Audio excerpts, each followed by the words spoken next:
Good evening and happy Friday. Welcome to Moments with Mary.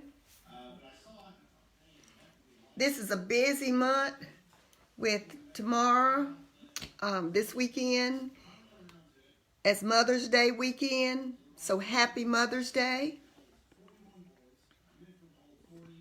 A shout out to all mothers, but especially to my mother, Mrs. Irene Smith, who resides in McGee, Mississippi, and who is the most insightful person I know.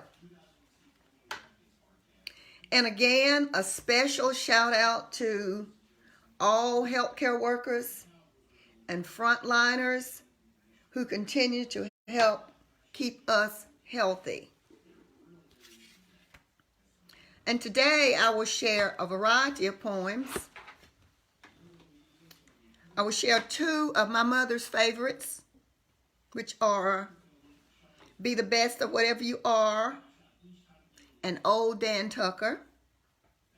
I'll share My Mother Kept a Garden, a lunchbox note that I shared on yesterday, which is very dear to me because I had a set of twins once in my class who would have a note in their lunchbox daily.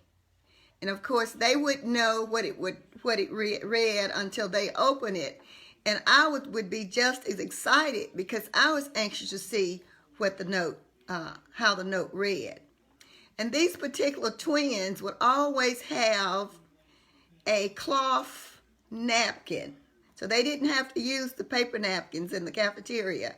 They had a cloth napkin that their mother put in the lunchbox, especially for them.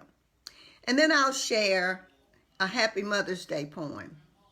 So the first one that I'm going to share is Be the Best of Whatever You Are, which was a favorite of my mother's. And she read this, recited this so much to us until we thought she was the author. But later on, I found out that she was not the author. So it's Be the Best of Whatever You Are. If you can't be a pine on the top of a hill, be a scrub in the valley, but be the best little scrub by the side of the hill. Be a brush if you can't be a tree.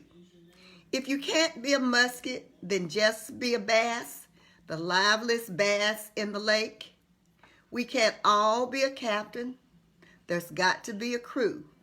There's something for all to do. If you can't be a sun, be a star. It is not by the size that you win or fall, but be the best of whatever you are. And the second piece that I will share is Old Dan Tucker, which is a favorite of my mom's. Old Dan Tucker was a fine old man, washed his face in a frying pan, combed his head with a wagon wheel, died with a toothache in his heel. Get out of the way, old Dan Tucker.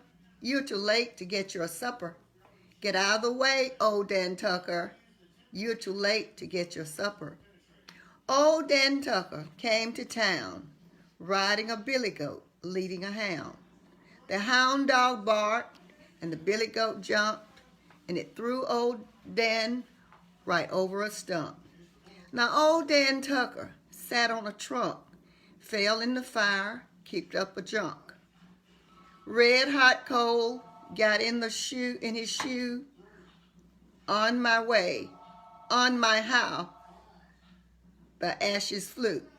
When old Dan Tucker has come to town, swinging the ladies round and round, fast to the right, and then to the left, and then the girls that he loved the best. And that's Old Dan Tucker. And the next poem is entitled, My Mother Kept a Garden. My mother kept a garden of the heart. She planted all the good things that give my life its start. She turned me to the sunshine and encouraged me to dream, fostering and nurturing the seeds of self-esteem. And when the wind and rain came, she protected me enough, but not too much, because she knew I'd need to stand up strong and tough.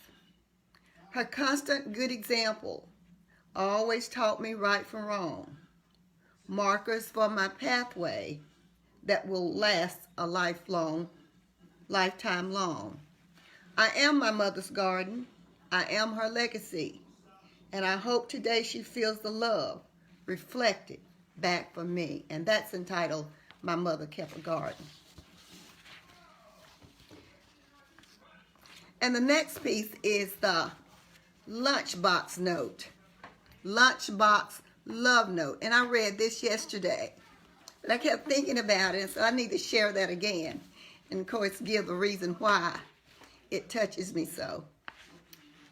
By Ken Nesbitt.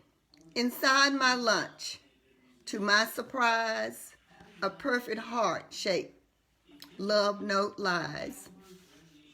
The outside says, will you be mine? And will you be my Valentine? I take it out and wonder who would want to tell me I love you. Perhaps a girl who's much too shy to hand it to me eye to eye. Or maybe it was sweetly penned in private by a secret friend who found my lunchbox sitting by and slid the note in on the slide. Oh, I'd be thrilled if it were Joe, the cute one in the second row. Or could it be from Jennifer? Has she found out I'm sweet on her? My mind's abuzz, my shoulders tense. I need no more of this suspense. My stomach lurking up my throat. I open up my little note. Then wham, as if it were a bomb, inside it reads, I love you, Mom. And the last piece is Happy Mother's Day. Happy Mother's Day to everyone. Moms, dads, daughters, sons. We are all related to mothers, and there are some special ones. Some who take on a mothering role and are not related through birth, but love as much as any mother could. That type of love sustains our earth. Some men take on a dual role. As stay-at-home dads, they excel, which give mothers opportunities to have an outside career as well. Adopted parents are special.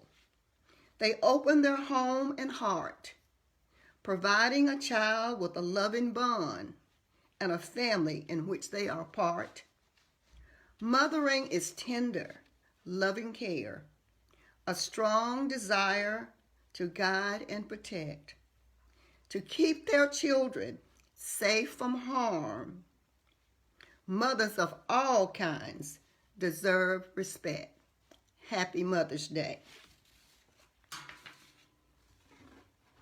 On yesterday, I mentioned my granddaughter, Alicia, who helped me with the live Facebook.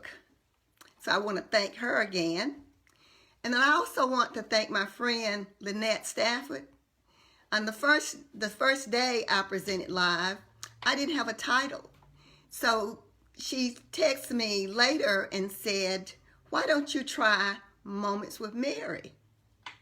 So that's why I've called this Facebook Live Moments with Mary. So I want to thank Lynette for authoring Moments with Mary. So I want to thank you for listening today.